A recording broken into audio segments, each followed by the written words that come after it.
you very much, sir.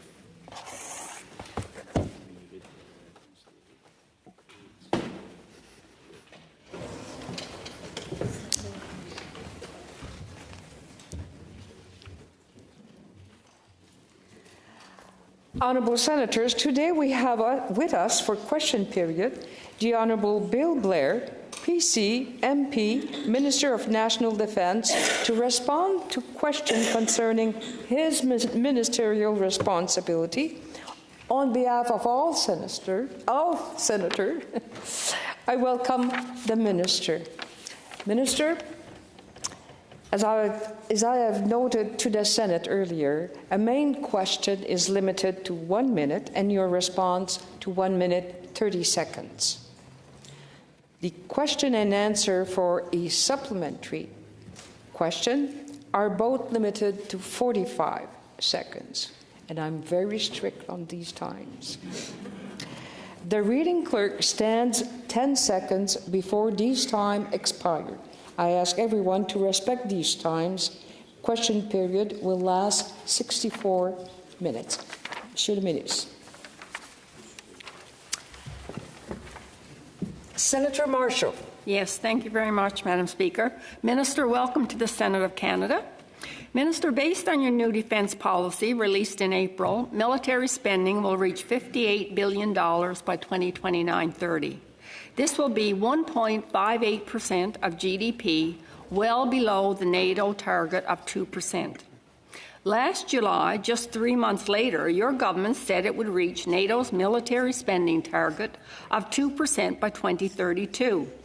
But to reach the 2% by 2032, the Parliamentary Budget Officer says this would require defence expenditures to increase from $58 billion to $82 billion by 2032. That's a very significant increase of $24 billion, or 40% over 3 years. It's simply not credible. You have yet to release figures detailing how you will increase your spending to achieve the 2% target. My question is, when will you release the details as to how you are going to reach the military spending of $82 billion in 2032 to reach the 2% target? Minister Blair. Thank you, ma'am. Thank you very much, Senator, for this. And I believe this is a very important question, and a question that I have taken up in some detail with our colleagues among the NATO defense ministers. First of all, if I may provide a little clarity, and I'm grateful for the work of the Parliamentary Budget Officer, and I think he does exceptional work on all of our behalf. And at the same time, as I've pointed out to him, Canada committed to reaching 2% of the NATO target. And to be very clear, this is a spending metric. It doesn't talk about the why or the how or the what that we have to do in order to achieve it. It only tells us how much. But the NATO target that frankly, in 2013, then Prime Minister Harper committed to in Wales was to reach 2% of the NATO target as defined by NATO. And in that definition, that they've applied to all now 32 members of NATO is a calculation of GDP based on the OECD calculations of what our spending will be. Those numbers are marginally different than that which is provided by the PBO, but I would offer that clarification. I also would say that when we came forward with our defense policy update, our North Strong and Free, in April of this year, it coincided with the subsequent release of our budget, which did provide a spending target up to 2029. But we acknowledged, as the Prime Minister did when we went to the NATO summit, that Canada must reach the 2% target and will reach the 2% target by 2032. I have been able to provide... Thank you, Minister. Senator Marshall? Yes, thank you very much, Minister, but you didn't give me the answer, and you still have to give us the details as to how you're going to get to the 2%. But I do want to say that, you know, your department has been challenged to deliver on the 2017 defense policy. It has a history, your department has a history of lapse funding, delays in delivering capital projects on time and on budget. And in fact, between 2017 and 2023, your department spent $12 billion less on capital projects compared to what was planned under your 2017 defense policy. Hence the reason why I'm asking you for your plan, your detailed plan, to reach the 2%. I'd like you. to know Thank you, what Mr. change. Mr. Minister? Yeah, thank you very much. And these are important questions, and I want to acknowledge its importance. One of the challenges that the Department of National Defense has faced, along with the Canadian Armed Forces, is our procurement processes. And we acknowledge that those procurements have taken a long time. There are many reasons for that. We've done a very deep dive on how we can more expedite those important capital acquisitions.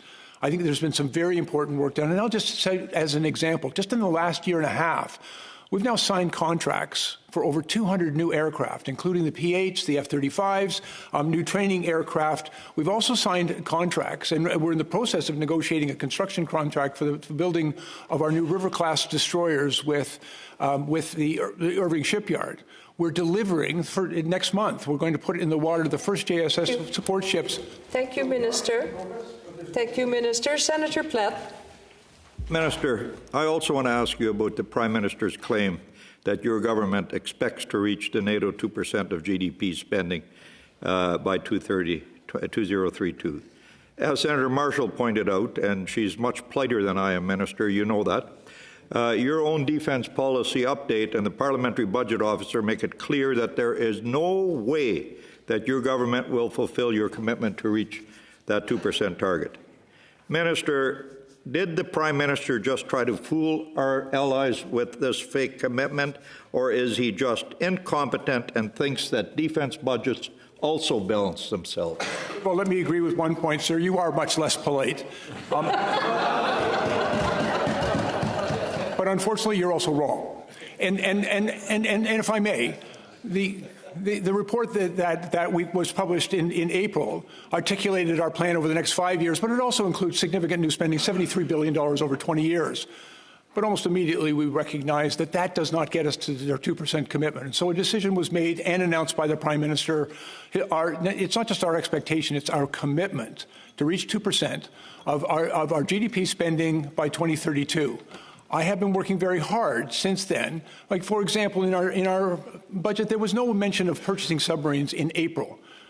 The Prime Minister committed to the purchase of 12 new conventional class submarines in July. In September, we put an RFI out into the market. We're moving very quickly to get that, because that's a capability that our Navy needs and that our allies expect us to do. There are a number of other very significant investments that are indicated in the defense policy that are now being worked on very actively, and, for example, integrated air and missile defense, new infrastructure to support our armed forces, and perhaps I'll get an opportunity, Madam Speaker, to speak a little later about the reconstitution plans that our CDS and Deputy Minister have brought forward, which are going to enable us to get the people we're going to need to put on those ships, to maintain and fly those planes, and to do the important job that CAF does. Thank you. Senator Platt. Spend, and let Pierre Poilievre figure out a way to pay for it. The Prime Minister made the 2% commitment at the NATO summit to get out of an embarrassing situation. We all know that. Our allies were upset, losing patience with your government. That's why he made the commitment without any credible plan to get there. Minister, what will you tell the new Trump administration about your phony commitment when they come into office in January, if in fact you're still in government then? And do you have any concern that Canada will be kicked out of NATO? Minister Blair. I might remind the new administration that in 2013, when then-President Harper committed to 2%, that same year he cut the defense budget by $2.5 billion, reducing it for the first and only time in Canadian history below 1% of our GDP. I will also tell you, Canada is an important and respected member of NATO, and I have just recently met a week ago with the Supreme Allied Commander Europe and articulated our plan to make sure that we deliver on the capabilities that NATO requires of us. We're going to get the job done. It's our commitment, and we're going to live up to it. Senator Lafreda. Minister, welcome to the Senate. I would like to focus my intervention on the impact that President-elect Trump might have on Canada's defense strategy. We know Mr. Trump has been clear about his demand that NATO members reach the 2% spending target. I'm sure you also saw the op-ed by Congressman Mike Turner in Newsweek last month that called us out on our failing grade in achieving our NATO commitments. Yesterday, the Prime Minister said the government has been preparing for the eventual return of Mr. Trump in the White House. Will the U.S. still be satisfied with our long-term plan to reach the 2% target by 2032? Should we not reassess our NATO funding commitments in light of the election results? And how seriously is the federal government taking Mr. Trump's threat that the U.S. would not protect allies who failed to meet the 2% target? Mr. Blair. Thank you. Canada's long history in NATO and in all of the work that we have done to defend peace and security around the world, every expedition for Canada has been expeditionary. We have sent our soldiers to fight in conflicts around the world, and Canada's contribution is always highly valued and respected by all of our allies. I will also say that the commitment that we have reached to 2% is a commitment that we've made to all of our NATO allies, but it's also a commitment that we've made to all Canadians and to our Canadian Armed Forces. We know that decades of underinvestment in the Canadian Armed Forces has resulted in a situation where we need to make significant new investments in their organization, in their people, in the infrastructure that's there to support them, and the important platforms that they use to do the jobs that we ask of them. And so I believe very strongly that we will be able to articulate to all of our allies, including the United States, our unwavering commitment to get the job done. And I think that they will also understand that it takes time to deliver those 15 new battleships, for example, we're building. It's going to take time to build and deliver those new submarines that we require, even the new fighter aircraft. We have a delivery schedule. It takes time to deliver on those important acquisitions for the Canadian Armed Forces. We're making the commitment, we've dedicated the money, we're signing the contracts, and we're moving ahead on all of those acquisitions. And I think we can articulate a very clear plan to reach 2%, as we've indicated we would by 2032. Thank you, Minister. Senator Lafreda. Thank you. Just yesterday, former U.S. Ambassador Kelly Craft urged us to take geopolitical changes more seriously in the North.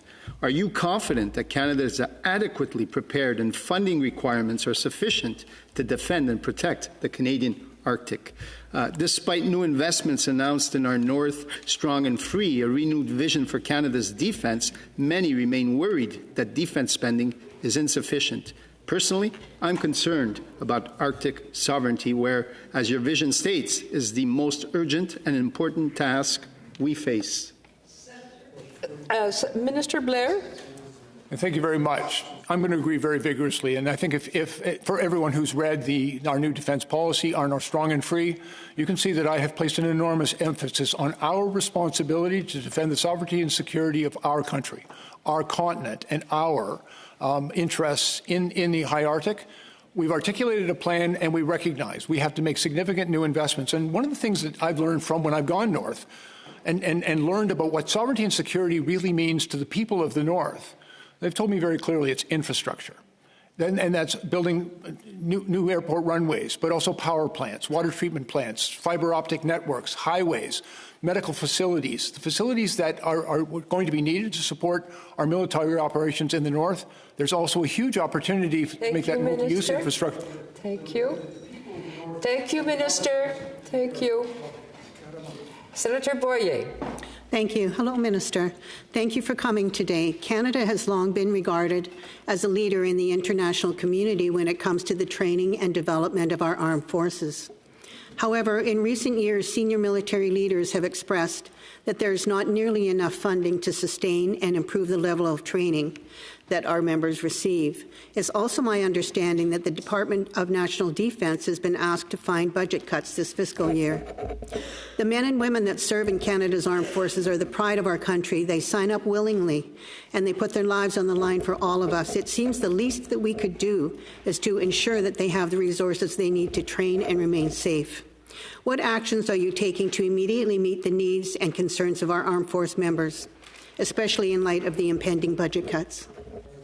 Minister Blair. Complete agreement, and I share your pride in the excellence in the training and capabilities of members of our Canadian Armed Forces. They are renowned and respected around the world, and in fact, I hear often from our allies and our friends and people around the world that they want the Canadian Armed Forces to come and help train their people. And for example, we trained over 45,000 Ukrainian soldiers, and the Ukrainians tell us that was absolutely critical in their survival in the early weeks of the illegal Russian invasion.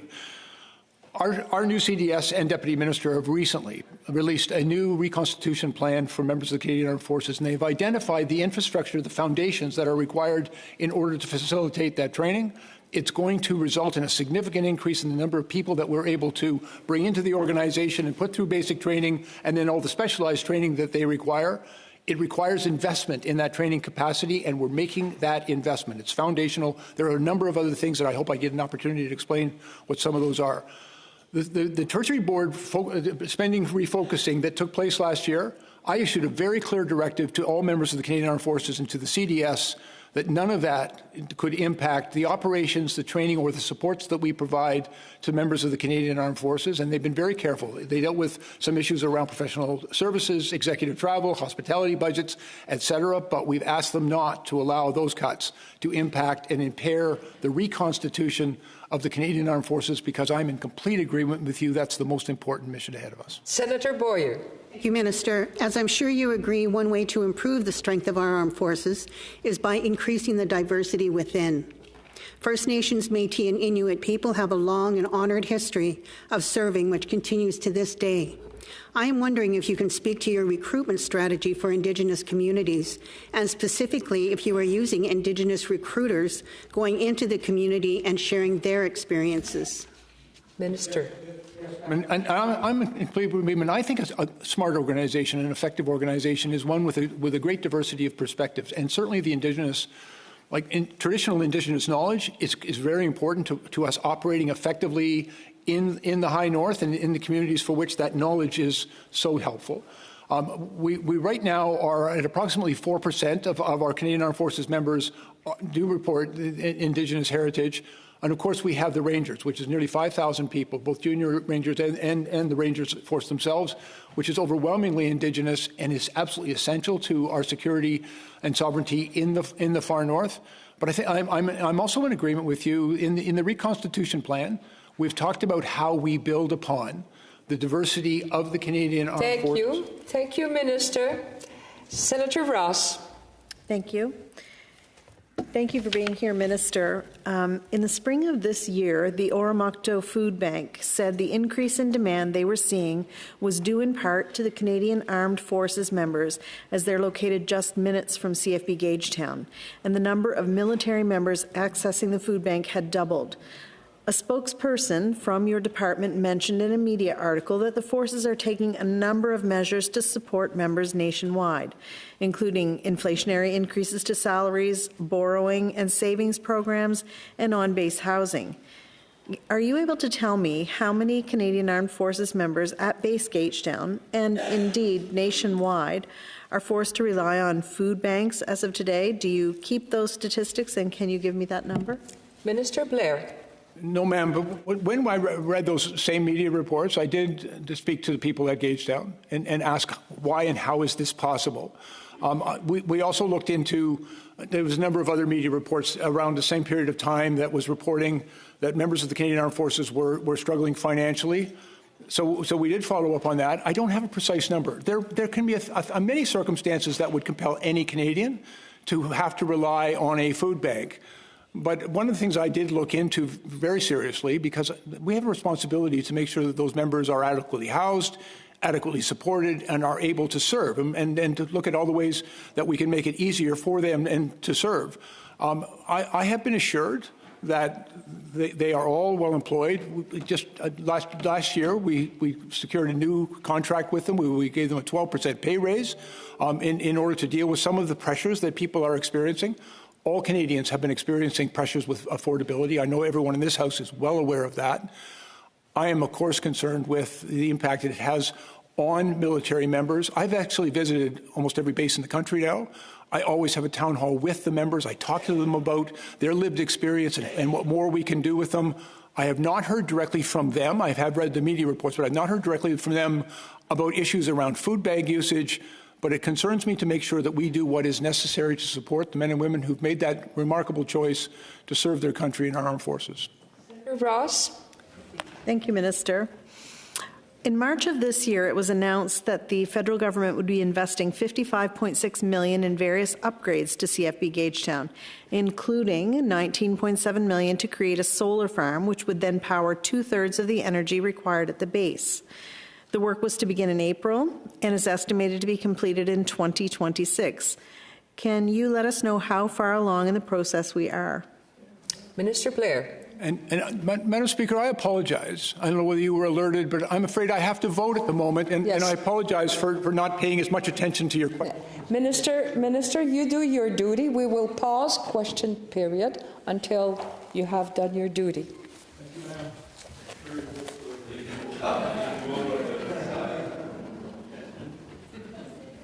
Normally I would have turned this down. Now Senator Custer asked him which way are we voting on this one. Yes.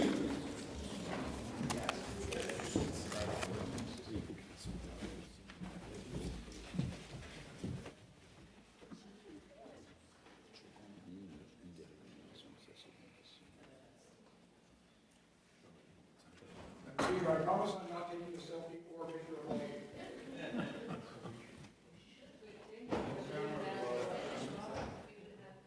Take a picture of you, Madam Speaker.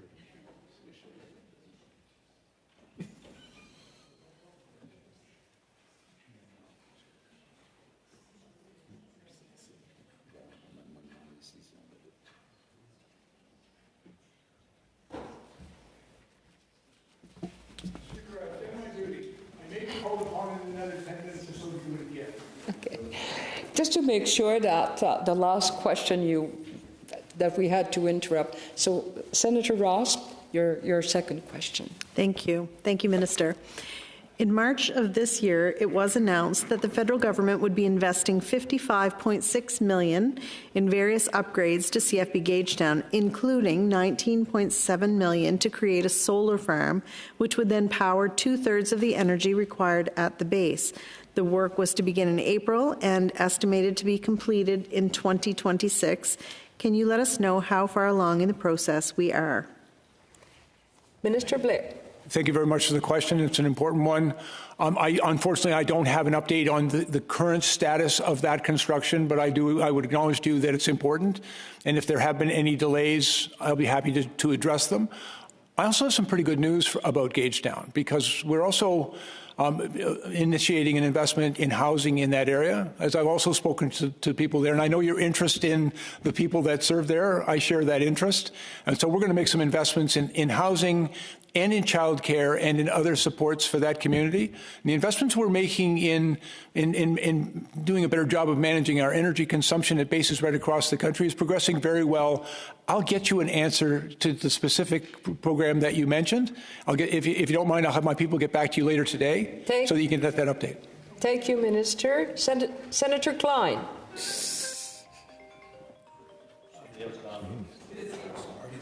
Senator Klein, do you have a question? Bells are ringing. Minister Blair, welcome. According to a recent article in the Ottawa Citizen, the Department of National Defence has announced a $6 billion Polar Over-the-Horizon Radar project as part of NORAD modernization, scheduled to be fully operational by 2033. This system, primarily designed to track incoming missiles in our Arctic region, represents one of our largest defence investments. While announced in June 2022, construction is not set to begin until 2030, with current planning led by a small team of 5 military officers and 3 contractors. The project's significance to American defence, not to mention its substantial cost, warrant careful scrutiny. Can you please explain why, for a project of this magnitude and urgency in North American defence, we're seeing a 7-year gap between announcement and the start of construction, and what activities will occur in that time?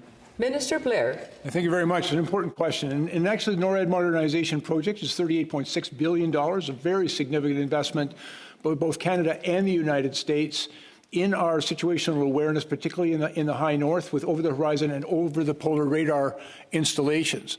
We did put together a team and have begun the work, but respectfully, just going out and building a facility before the important work that is being done in concert and collaboration with the Americans on determining exactly what technology that will be utilized in this important project. That is work that's taking place right now. There have been some, I won't call it delays, but rather rethinking on some of the technologies that we would employ, also looking at integrating more thoroughly some satellite technologies that are also available. That work, which is taking place right now, but with both Canadian and American participation in that analysis, is taking place before any site selection might then occur with respect to the acquisition of the property where this will be located. Ultimately, if we go with the existing technology, it would require about 1,000 hectares of land being required somewhere in southern Ontario for the installation of our receiving site and a transmission site slightly further to the north. But the determination of that site will depend entirely on what the technology eventually selected is. I have some good news to your subsequent question. Thank you. Senator Klein. Thank you for that. In light of concerns from domestic aerospace and defense companies about the government favoring foreign technology, what percentage of this $6 billion project will be allocated to Canadian companies, and what measures are being taken to ensure Canadian technological expertise is appropriately utilized? It's making very significant investments. 2% of our GDP is, as has been indicated, an enormous new investment for Canada. And I think it's incumbent upon me not only to make sure that we make the investments that secures our defense and security along with our allies, but it's also an opportunity to invest in Canadian workers, Canadian industry, and Canadian economy. And for example, the new ships that we're building in Nova Scotia is going to sustain 10,800 jobs in Nova Scotia. It's going to add $40 billion to our economy. So your question I think is a very important one. We work very closely with the Americans, and we are doing all that is necessary to ensure that our industry, our innovators, and our workers have every opportunity to participate in this project and the investments that we have to make. I'm confident that we will be able to secure a significant amount of that investment. And I also wanted to share with you, Minister. Thank you, Minister. Senator Batters. Minister Blair, you claim that as Public Safety Minister, you didn't see a warrant application to monitor contact between a key Liberal organizer and Chinese regime agents, even though your office had it for nearly 2 months. You also claim you never received a secret issues management memo detailing potential threats by Chinese regime officials toward the family of Conservative MP Michael Chong. First, you claimed you and your staff did not have access to the secure email network from your department. Then you claimed you didn't get binders of intelligence information during the pandemic, although your own Deputy Minister and Assistant DM both testified under oath.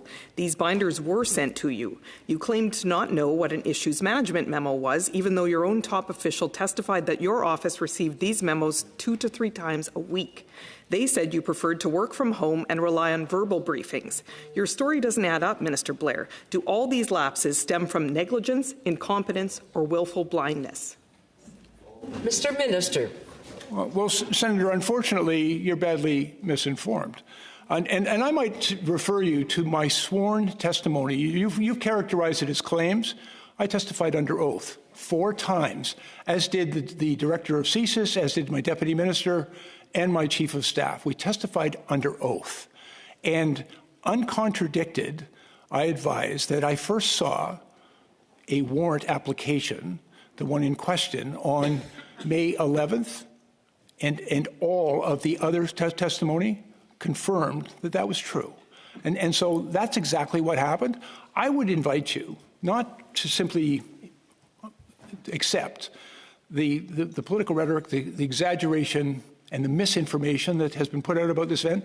Go look at the sworn testimony, and I would hope that you would also get an opportunity to read the final report of the Hague Commission, which has actually heard all of that testimony, and I believe very strongly will come to a very different conclusion than the one that you articulated. Senator Batters. I watched it, Minister, and Canadians have now learned about at least 2 major delays and failures in the flow of crucial security and intelligence information in your ministerial office. You tried to pass it off as your department's responsibility. You've tried to blame it on your chief of staff, yet you kept her employed in that key role for 4 years, including for several months after these stories became public. When will you finally admit the problem is actually you? Minister Blair. Your ability to ignore the facts is rather remarkable. The sworn testimony of all of the witnesses that appeared on this matter corroborates my testimony in full. I am looking forward to the report of the Haut Commission. Your conclusions are simply wrong. Senator Carignan. Senator Carignan. Thank you, Minister. Minister, Kabul fell to the Taliban on the very day elections were triggered by the Prime Minister in 2021. While our allies were focusing on evacuating their citizens, the Trudeau government was focusing on a pointless election campaign. The Globe and Mail reported that while Canadian citizens, permanent residents, and Afghan interpreters who had helped our soldiers were waiting to be rescued, your predecessor, Minister Sajjan, ordered our military to evacuate another group with no connection to Canada. The former Chief of Defence Staff later confirmed these claims, saying that the forces were following the minister's lawful orders. Minister, this is a very serious matter. Has it been investigated by your government? Did Minister Sajjan intervene to change the armed forces' priorities during the evacuation of Kabul? Minister Blair. In fact, this matter was canvassed by our Parliamentary Defence Committee only 2 days ago with the appearance of Minister Sajjan before that committee. And these questions were put to him in that public forum. And in that public forum, he testified as to his actual actions, not as you have characterized them, but the fact that he had received an inquiry from an organization in Canada and that he had passed that inquiry on to the military, that he did not provide, as you've characterized it, any direction or order, but simply passed on the request. And of course, it was at that time, and let me also acknowledge, a very difficult time for the Canadian Armed Forces. And I would like to acknowledge that about 3,500 people were got out of Afghanistan as a direct result of the heroic actions of members of the Canadian Armed Forces, for which I think we should all be grateful. But we also were making an effort, as many other like-minded countries were doing, to assist religious minorities in those circumstances. And the testimony, as I understand it, of Minister Sajjan before the Parliamentary Committee simply confirmed that that was the sequence of events. Senator Carignan. Monsieur le ministre, pourtant, Globe and Mail. Senator Carignan. Minister, the Globe and Mail also reported that Minister Sajjan's intervention, and I quote, involved careful planning and meant that fewer soldiers would be available to check people waiting for the last flights out of Kabul. End of quote.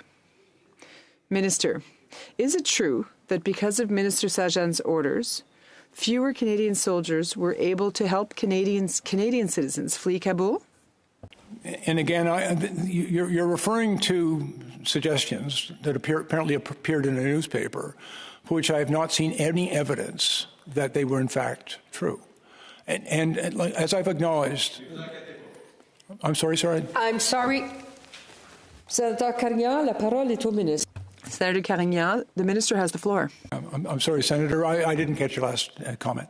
But I can share with you that Minister Sajjan did appear before committee 2 days ago. He testified as to his actual experience there. I think the committee is perfectly capable of doing its work and asking and making inquiries.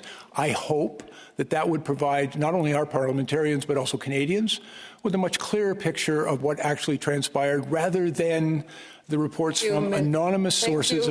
Merci, Monsieur le Ministre. Merci, Senator Wu. Thank you, Minister. Thank you for being here. Your government has suspended the issuance of new permits for exports of military equipment to Israel because of the possibility that Canada might be complicit in war crimes. In light of new information that there is, in fact, credible evidence of war crimes in Gaza, is your government willing to remove even further the export permits for arms to Israel? Minister, were you voting right now? I was listening very carefully to the question, but if you don't mind, I would also just do a little bit of work, if I may.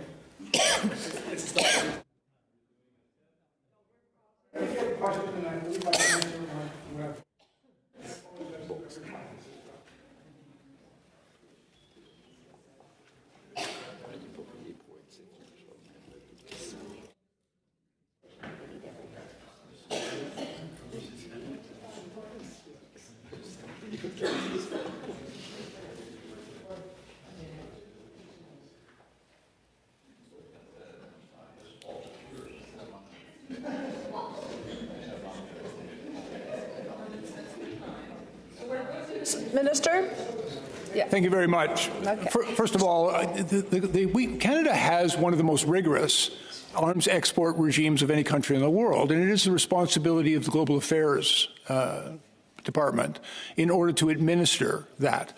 I can tell you, because I've sought information on this, that at the outset of the conflict in the Middle East between Israel and Gaza, that steps were taken in January of this year in order to suspend the issuance of all new arms exports permits that were applied for. The numbers were not significant, but there have been no new permits since that time.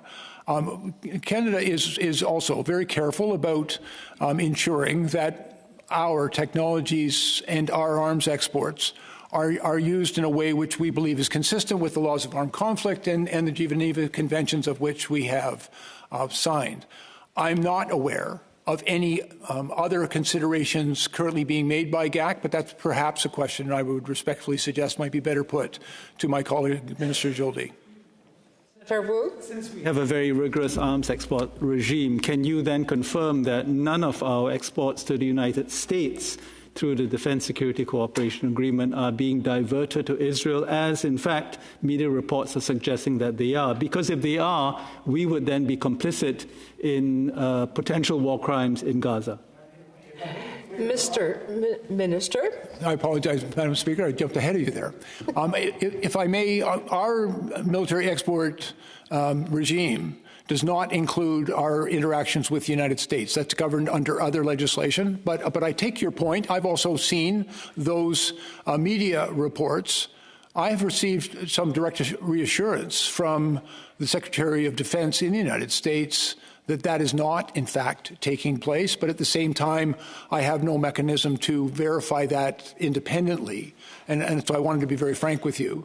But we do not have information that suggests that our exports to the United States have subsequently been moved on or in any way shared with Israel during this period of time. But neither do I have the ability to assure you that it has not. Thank you, Senator Dasko. Thank you, Madam Speaker, and welcome Minister Blair back to the Senate. Minister, could you please provide your assessment of the situation in Ukraine? As the conflict evolves, what is the government's outlook for the near term and long term, especially regarding the situation on the ground? Additionally, please comment on any anticipated changes in Canada's support, be it military, humanitarian, or strategic, and how Canada is working with allies to address the ongoing challenges. I'm eager to understand Canada's perspective on where the situation in Ukraine is headed and how we plan to adapt in response. Thank you. Mr. Minister. Thank you very much. And this is a question that deserves far more time than we will be allowed in this format. However, we are gravely concerned with what we are seeing now unfolding in Ukraine. The deployment of North Korean soldiers and North Korean arms into that conflict is not only, in my opinion, strongly contradictory of the UN sanctions against North Korea, but also an unnecessary and serious escalation of that conflict. I know it's deeply concerning to the Republic of Korea, but also concerning to all of us who support Ukraine. We are seeing some deterioration in the battle environment in Ukraine, and it requires a strong and immediate response. I know that there's a great deal of concern being expressed about changes in the political environment, not just in the United States, by the way, but we've recently seen, for example, in Germany, some real challenges with their support and some of our other NATO allies. To your very important question on what Canada is going to be doing in stronger support, one of the things that I mentioned earlier, Canada played a very significant role in training Ukrainian soldiers. That training has continued, and we do it in partnership with a number of our allies, and particularly the United Kingdom. But what we've heard very clearly from the Ukrainians, because they're changing their conscription rules and bringing a large cohort of new Ukrainian soldiers into the fight, they want that training to take place either in Ukraine or nearer to Ukraine. And so Canada is actually playing a pretty important and significant leading role in working out how that can be accomplished. Thank you. Senator Dasko. Thank you. Just following up on your comments about the concerns, Minister, what is your understanding of President-elect Trump's intentions towards support for Ukraine? How do you understand where he's headed? Minister Blair. I'm going to apologize, Senator. I would not claim any particular insight into what the new administration may or may not do. I've followed the political rhetoric as well, but I find sometimes there's a disconnect between political rhetoric during an election and what people actually think is the right thing to do. One of the things I will share with you, though, I have very strong confidence. I've worked with the United States for decades in a number of different fora. I have great confidence in the institutions that really make up America. That includes their State Department, their Department of Defense, their Justice Department. And because of that confidence, I believe that America will do the right thing. Senator Gignac. Merci, Madame. Senator Gignac. Thank you, Madam Speaker. Welcome to the Senate, Minister, and thank you for your public service. My first question is according to a recent CBC investigation. Only 55 to 60% of Canadian forces would be able to respond to a call for deployment. It's also stated that 50% of military equipment are either unavailable or unusable. Recently, you said that procurement problems were a problem for national defense. Here's my question. Can you reassure us as to the readiness of our troops and tell us whether or not CBC's information is accurate? Minister. CBC was reporting information that we and the Canadian Armed Forces provided to them. There is a very legitimate concern about the capability and readiness and deployability of our current assets. I think there has been a long period, decades, of underinvestment in the maintenance of that equipment and that infrastructure. And I think perhaps I will share with you my biggest concern. I spoke very publicly a couple of years ago about the fact that for 4 consecutive years, we actually lost more people than we hired. And I referred to it as a death spiral. And I wasn't trying to be provocative. I was just trying to convey a sense of urgency of what we needed to do. I'm very gratified that the current Chief of Defense and the new Deputy Minister have come forward with a reconstitution plan. It's going to involve more than almost doubling the number of people that we take in each year, increasing our training capacity, investments in the infrastructure that is necessary not only to support that training, but to support those members of the armed forces. And we're making significant new investments in acquiring new equipment, but in maintaining what we've got. Our capabilities need to be significantly enhanced. We're making the investments that's necessary. And I just will share with you, there is a strong sense of urgency to get this job done within the Canadian Armed Forces and within my office. We're all working full out on it. Merci. Senator Gignac, thank you. So we're counting on you. My second question, in June 2023, the National Defense Committee published something about it, a report in which I participated. One of the recommendations had to do with military infrastructure north of the 60th parallel to determine which one needed to be repaired and modernized. And we asked for a report to be tabled between now and the end of June. Have you made any progress on that file? Minister. We've made some excellent progress with respect to the work that we're doing in June. One of the things that we acknowledged in our defense policy, I had done some consultation in the North, but we needed to do a lot more. We have partners up there, and we need to treat them respectfully.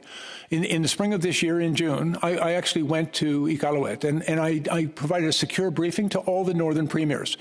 We've also been meeting very extensively with Indigenous Inuit leadership in the region and going into the communities, because doing it without consultation with the people of the North, I think, is a terrible mistake, and we need partners up there, but we also need their advice.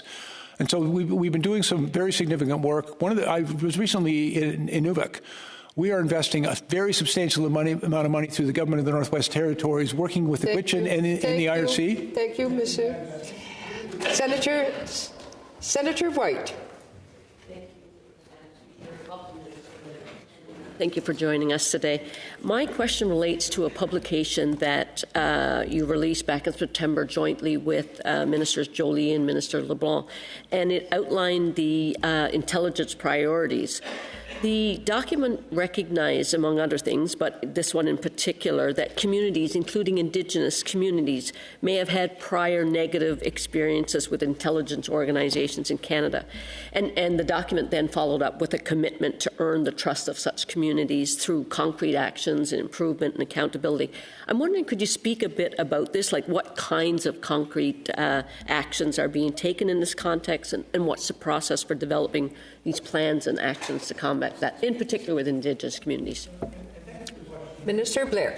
I think I spent much of my life in law enforcement, and one of the things that I learned in that experience is how important trust is. You need to earn the trust of Indigenous communities, and I think it begins with an acknowledgement of mistakes that have been made in the past and things that we need to do better. It has to be demonstrated by a commitment to actually sit down and honestly and frankly talk to people about some of the challenges that we have faced and the things that we need to do together. I can share with you that those conversations are in fact taking place. I've already indicated I've gone to the north and tried to engage, and I think we've made some real progress, and people have been kind and generous in allowing us to have those conversations about what needs to be done. Tomorrow, we're meeting with the Inuit organizations, and the whole day is going to be dedicated to the work that we have to do together in the north. And it's going to be absolutely essential that we rebuild trust. Trust that not just that we're sincere, but that we are prepared to make the changes that are necessary to have a truly respectful relationship. I think it's really important. And may I also suggest we could always use help with it and advice. Senator White. Thank you, Minister Blair, and I certainly have lots of thoughts that I could provide if you so desired to hear. But I really want to hear a little bit more about this engaging and consulting. We've heard time and time again in every sphere, in every committee that I've been in since I've been here at the Senate, that what you call consultation and what we call consultation don't always be the same. So I'm wondering, do you have any thoughts or any ideas, or are you actually just going in? It's one thing to come in and say, hey, we want to talk to you about this, or hey, this is what we're doing. It's a little bit different in terms of consulting is, okay, we think this can work. What are your thoughts? What are your impacts? So there's a difference. Let me acknowledge that I agree with you. There's a difference. Consultation is not a conversation. It's a relationship. And it requires that you approach it that way and remain committed to that relationship and ongoing dialogue between us. It's not just simply a one-off. I remember one of the very first consultations I did when I first came to government. I sat down with a group of people for 4 hours, and at the end of it, they told me, we've not been consulted. And then I said, then help me understand what consultation means to you. And they have explained that to me. I think it's important. Again, in my previous job, I was police chief, I set up consultation committees with religious minorities, with ethnic minorities, with different communities throughout my city, because it's a very diverse city. And I needed to understand their perspective, and I needed their help. It wasn't easy, and I'll just simply tell you that for the first couple of years, it was fraught with all sorts of difficulties, but we just all kept on coming back to it. Thank you, Minister. Senator McDonald. Thank you. Good afternoon, Minister. Minister, during our decades-long engagement in Afghanistan, many Afghan Canadians were recruited by the armed forces to serve as language and cultural advisors, LCAs. These individuals wore our uniforms and operated at great peril with our combat units outside the wire, and it remained in the theater for extensive periods of time. Unfortunately, some of these individuals were wounded, while others continued to deal with the effects of PTSD. Yet because they served as civilians on temporary contracts, your department has denied them help and benefits. Minister, these brave individuals served our country and put their lives on the line. What is stopping your office from providing these people with the help and the benefits they certainly have earned and deserve? Yeah, first of all, Thank you very much, Senator. An important question. I had a long meeting, and I've had a number of discussions with our ombudsman, the military ombudsman, on this particular issue. Let me also acknowledge, I think all Canadians should be grateful for the critical services and contributions of the language and cultural advisors. They served alongside our CAF members, and I know in my conversations with the CAF members, they valued their work and they valued that relationship. And I've also acknowledged that service can have a lasting impact on those individuals. There are, in these specific cases, just to be really clear, the benefits that are available through our Veterans Benefits Act and program, unfortunately, these were contract employees. So in many respects, they were members of the public service and therefore are not necessarily eligible for the federal benefits, the same benefits that were available to our soldiers. However, there are very, I think, important and different ways that we can support these military advisors. It is important work that I and the Ombudsman's office are doing together. We've engaged with the Department of National Defense to make sure that there are other mechanisms where we can provide the necessary and I think required supports to those individuals. I think it's a really important question, and we're trying to find ways that we can do the right thing by these people. And I've also been working very closely with the Minister of Veterans Affairs on this issue, trying to make sure that we do what Canada is obliged to do. Senator McDonald? Yes, you've touched upon my second question, so I'll go back to it. This issue has been repeatedly flagged for over 5 years by DND and the Canadian Armed Forces Ombudsman's Office. And now you're saying you are in discussions with the Ombudsman. Yeah. I'm just, as the Ombudsman and yourself, can you find a resolution to this matter? Because right now they're falling through the cracks. I'm in complete agreement with the Ombudsman and with your point, that we should not allow these people to fall through the cracks. They are not treated exactly the same way as CAF members that served in Afghanistan because they were not members. They were contract employees. And in that respect, there are other benefits potentially available to them. Now, I'm aware that the WSIB has resolved 23 of the 26, I believe, cases that are before it that have provided health benefits to those individuals. I'm also aware that one case so far has done with income replacement for an individual that was qualified. These things have taken time, perhaps too much time. I would acknowledge that made it difficult for these individuals, but we are utilizing the laws and the benefits that are available for public servants through the WSIB, and that work is progressing. I think there's more work to do. Thank you, Minister. Sure. Senator Martin.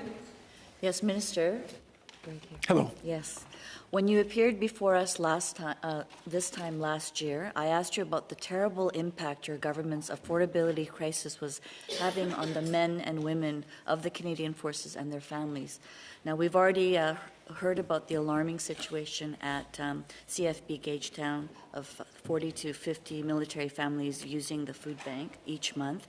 As well, Canadian Forces personnel who were sent to Ottawa for specialized cyber training had to rely on food donations from a college's staff so they wouldn't go hungry. They also went months without having their expenses reimbursed. So, Minister, we've heard of reports of homelessness amongst serving members.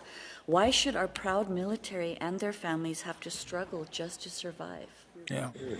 Minister Blair. Yeah, no, thank you very much. An important question. We also looked into making sure that we provided the right supports to these individuals, making sure they have everything they need to do the job we ask of them. Our cyber operations students that went to Willis College, when they completed the basic military training and were awaiting the next training course at Willis College, we actually posted them to basic training list at CFP Kingston in order to minimize any financial pressures they may have experienced while living in Ottawa.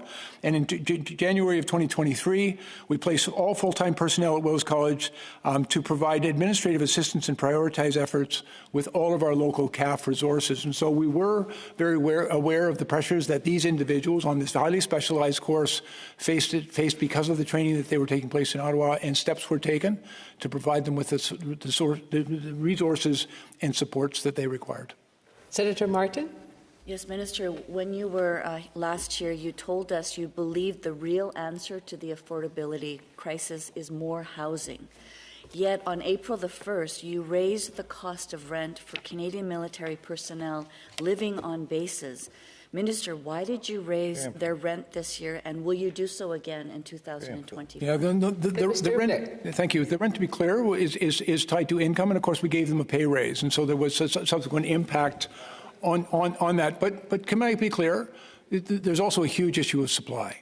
And we are making very significant investments. Not enough time to answer the full question here, but we'll be announcing this week 400 new military housing units on 3 of our bases, including at Gagetown, Borden, and Esquimalt, are going to begin construction immediately.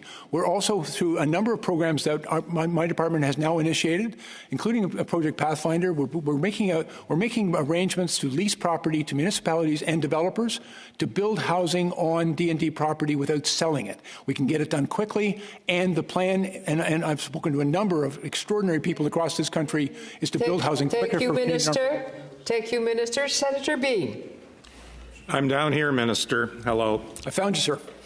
In 2 weeks, the 16th Halifax International Security Forum will bring together defense and security policy experts from around the world. I think there's an expectation that there'll be a fairly large U.S. congressional delegation, as well as think tank experts who will probably, in some cases, find themselves serving in the new administration. Do you see this as an opportunity for yourself and other Canadian participants to get in there early with the incoming Trump administration, in particular in terms of setting out Canadian capabilities and policies? I think it's a great opportunity to engage and to build a stronger relationship with a lot of very important congressional leaders from the United States, and without anticipating what role they might subsequently play in the future. But I also tell you, last year was my first attendance as the Minister of Defense at the Halifax Security Forum. I took the opportunity then to try to be very frank with everybody that was in attendance, that Canada needed to do more and was going to do more. And I was quite explicit about the current state of the world and what needed to be done and what Canada needed, how Canada needed to step up its game. I also met with the congressional delegation at that time and told them what needed to be done and what we were going to do about it. And I think that was helpful. I'm looking forward to the meeting that will take place in 2 weeks' time, so I can give them an update on the progress that we are in fact making and the investments that we are making in defense. But I'm also going to be really clear with them.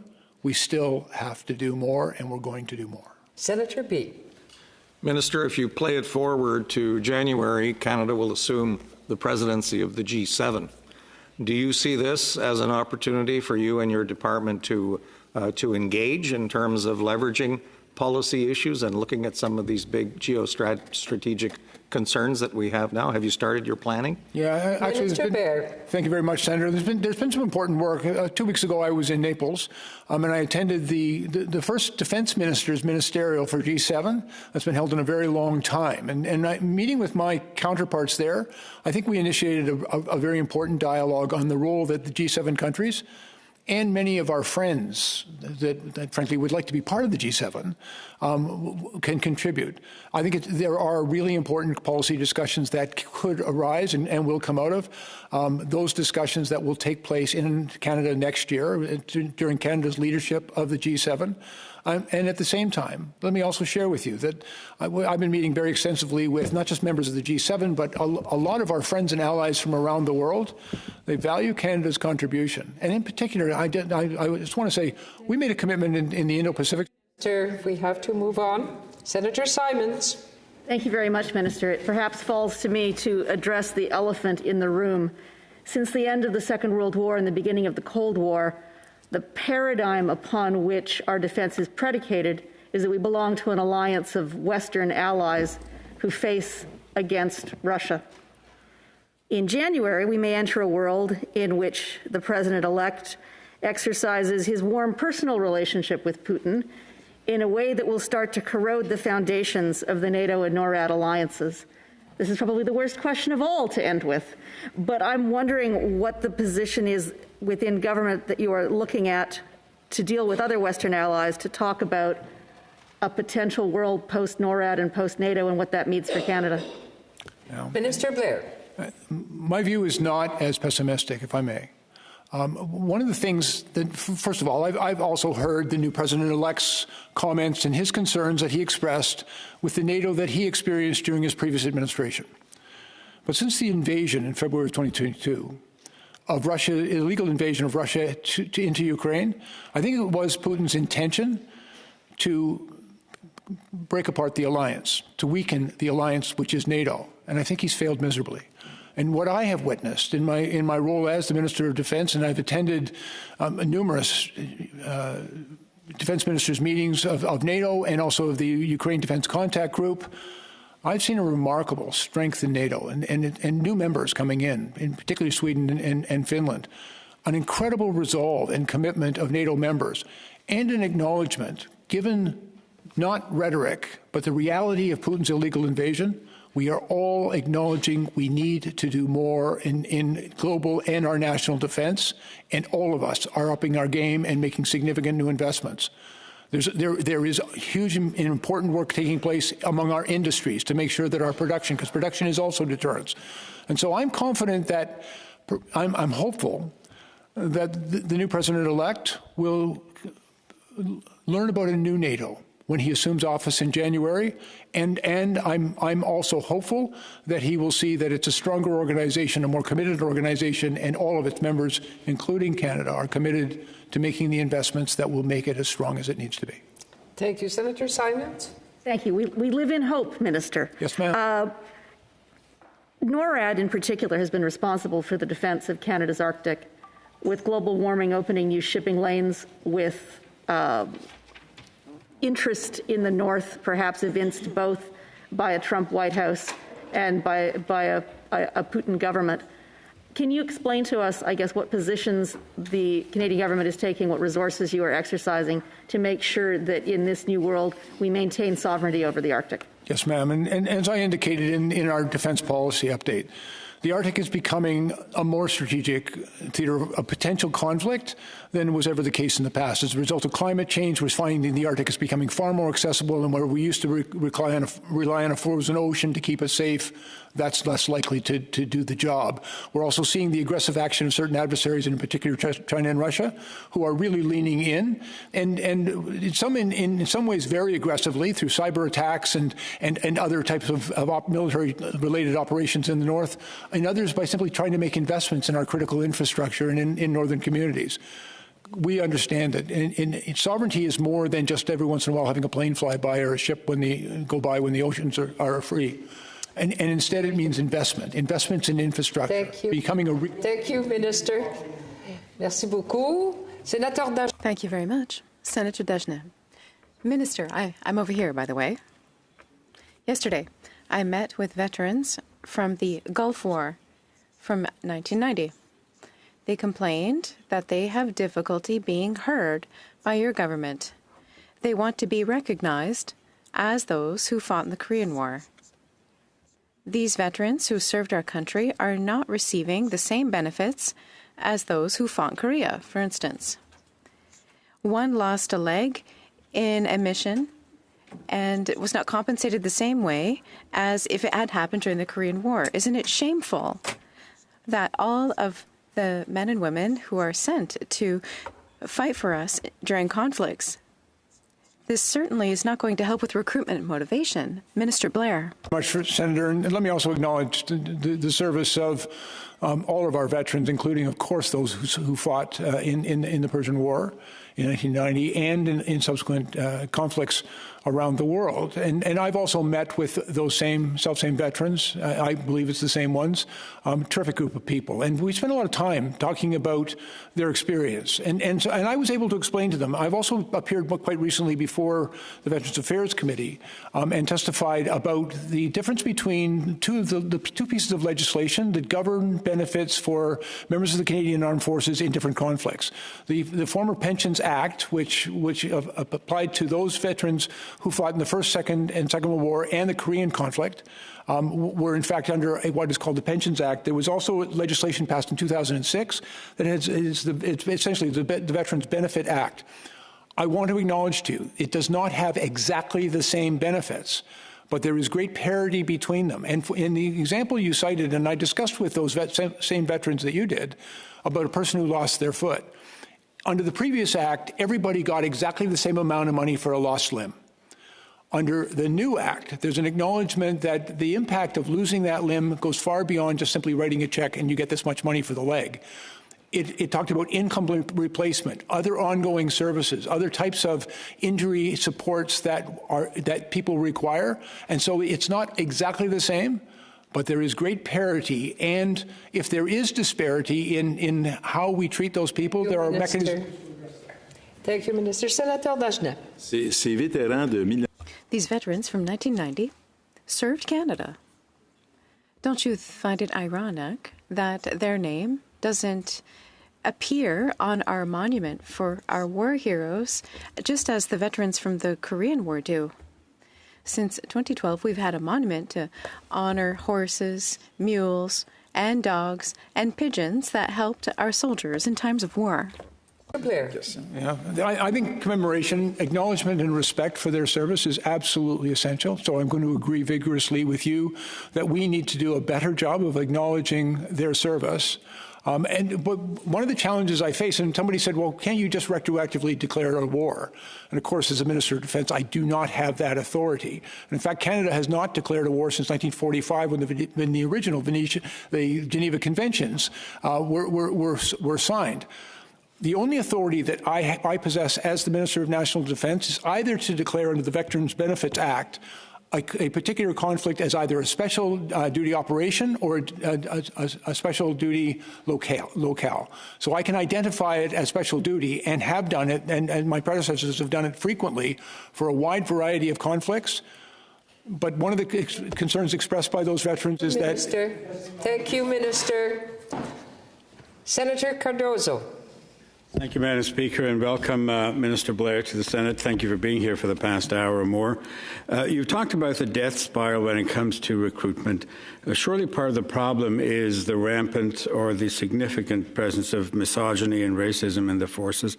What is it about the forces that allows members to feel they can behave so reprehensibly, and what concrete steps are you taking? How are those measures going? Let me, first of all, agree with you. There's no place for racism or misogyny, any form of discrimination in the Canadian Armed Forces. Everybody who makes that remarkable choice to serve their country in the Canadian Armed Forces deserves to be treated with respect and be supported and respected in serving in that uniform. There can be no tolerance for racism or intolerance within the Canadian Armed Forces. We have the benefit of some really important consultations and work that has been done with members of the Canadian Armed Forces, and in particular, I'm implementing the recommendations of Justice Arbour. She made 48 recommendations, one of which requires legislative change, and I've got Bill 66 currently before the House. I'm working really hard to try to get it through second reading so we can get it to committee, and hopefully, in the not-too-distant future, get it before this House, because it's important legislation, and it aligns completely with the recommendation of Justice Arbour. But there are 48 other recommendations, as well as other reports from Justice Fitch, for example, which we're busily implementing. One of the commitments that we have made, and there are a number of different initiatives. There's not one thing to do to confront racism, because it's a human frailty and we recruit from the human race. There's 1,000 things to do. I've appointed a special committee to look at all of our military training institutions to make sure that we organize them in such a way that it does not foster that type of misbehavior. But there can be no tolerance for racism, misogyny, and hatred in the Canadian Armed Forces. And frankly, overwhelmingly, we hire some of the best people anywhere in the world, and they've made an extraordinary choice to serve their country. Overwhelmingly, they're great people. Thank you, Minister. Thank you, Minister. Senator Cardozo. And I look forward to the bill coming to the Senate soon. Just to clarify on the matter of the 2% of GDP, there's been some controversy as to whether your department lowballed the estimate too much on the dollar figure.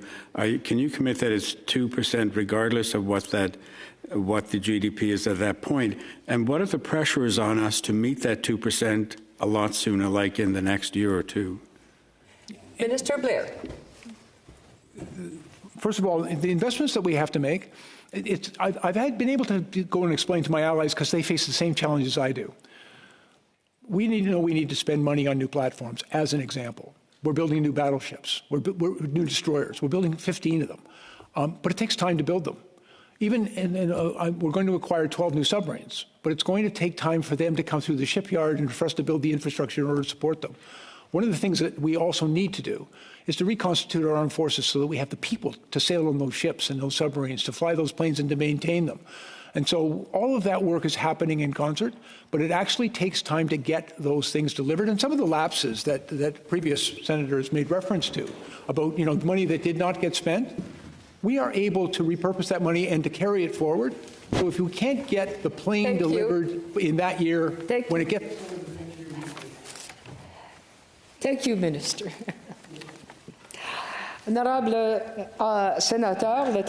Honourable Senators, the time for question period has expired. That you will want to join me in thanking Minister Blair for joining us today.